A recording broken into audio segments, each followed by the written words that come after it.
இனி ஒன்றும் அவன் தற்கொலை பண்ணுற ஆளே கிடையாதுங்க. உங்களை பார்க்கறதுக்கும் பேசுறதுக்கும் அலோ பண்ண மாட்டேங்கிறாம்மா. அதுக்காக பையனை பணமாக தூக்கி கொடுப்பாங்கன்னு நான் கடவுளை கூட நான் நினைக்கலைங்க மேடம். எனக்கு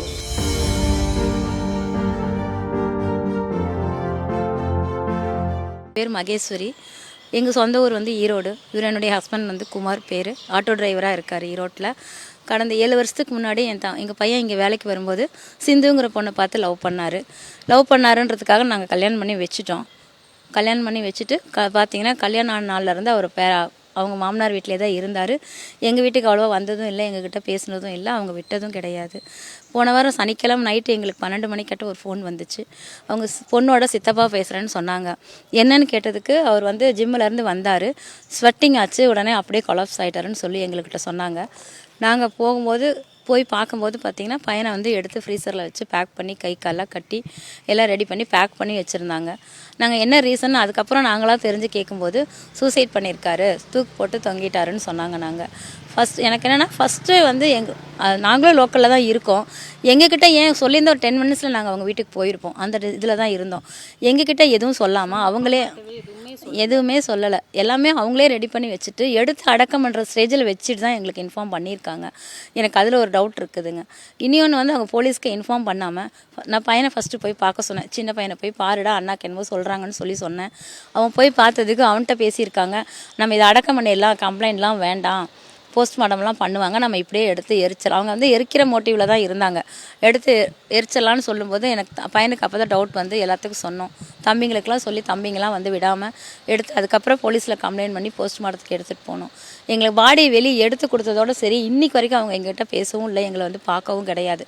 நாங்களாக தான் போஸ்ட்மார்ட்டம் பண்ணி வாங்கினோம், நாங்களாக தான் கொண்டு போய் அடக்கம் பண்ணி இது பண்ணணும். எல்லாமே எந்த பேச்சுவார்த்தையும் இல்லை. எனக்கு இது வந்து எப்படி யோசிக்கிறதுன்னு எனக்கு தெரியலைங்க. ஃபுல் அண்ட் ஃபுல் எனக்கு வந்து அவனோட சாவில் வந்து எனக்கு சந்தேகமாக இருக்குது. எனக்கு எல்லாமே அதுக்கு அவங்க கிளியர் பண்ணி கொடுக்கணும். ஆக்சுவலாக பார்த்திங்கன்னா எனக்கு அந்த பொண்ணு மேலே தான் எனக்கு முழுக்க டவுட்டுங்க. பொண்ணு அவங்க ஃபேமிலியுமே நாங்கள் போகும்போது பார்த்திங்கன்னா அவங்க ஃபேமிலி மொத்தமும் வந்துட்டாங்க. வந்து டிஸ்கஸ் பண்ணி எப்படி சொல்லலாம் என்னன்னு கேட்டு தான் அவங்க எங்களுக்கு இன்ஃபார்ம் பண்ணது அவங்க சித்தப்பா. ஆக்சுவலாக அவர் பார்த்திங்கன்னா அவர் டாக்டர். அவர் எல்லாம் டிஸ்கஸ் பண்ணிட்டு தான் எங்களுக்கு வந்து இன்ஃபார்ம் பண்ணியிருக்காங்க அது ஹார்ட் அட்டாக்குன்னு சொல்லி. எனக்கு சரியான டவுட்டுங்க.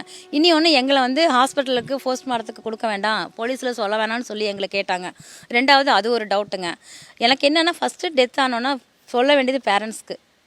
அதாவது 10 நிமிஷத்துலேயே நீங்கள் ஹாஸ்பிட்டல் கூட்டிகிட்டு போகிறதுக்குள்ளார யாராவது ஒருத்தரை வச்சு எங்களுக்கு சொல்லியிருக்கலாம், இந்த மாதிரி பண்ணிட்டாருங்க வாங்க என்ன எதுன்னு உண்மையே சொல்லியிருக்கலாம். அதை வந்து அடுத்த விஷயம் கோவப்படுவாங்க. பேரண்ட்ஸ் முழுசாக கொடுத்துட்டு உட்காந்துருக்கும் போது கோவம் வரதான் செய்யும், கேள்வி கேட்க தான் செய்வாங்க. இது எங்கேயுமே உண்டான விஷயம். எங்ககிட்ட மறைக்கிறதுக்கு எங்களுக்கு என்ன காரணம்னு எனக்கு தெரிஞ்சாகணும். இனி ஒன்றும் அவன் தற்கொலை பண்ணுற ஆளே கிடையாதுங்க.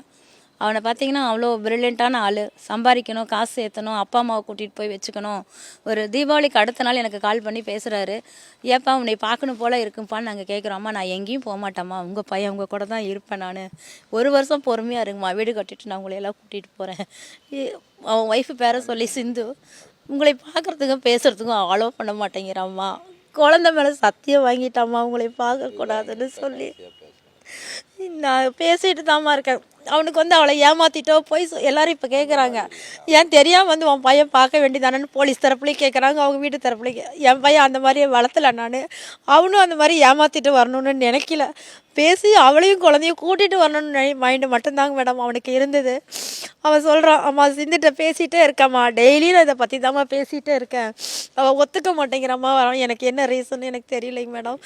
1 ரூபா கூட அவன்கிட்ட நான் வாயை திறந்து கேட்டதும் இல்லை, அவன் கொடுத்ததும் கிடையாது. நான் அவங்ககிட்ட எதிர்பார்த்ததெல்லாம் எங்களை பார்க்கணும், எங்ககிட்ட பேசணுங்கிறது மட்டும்தான்.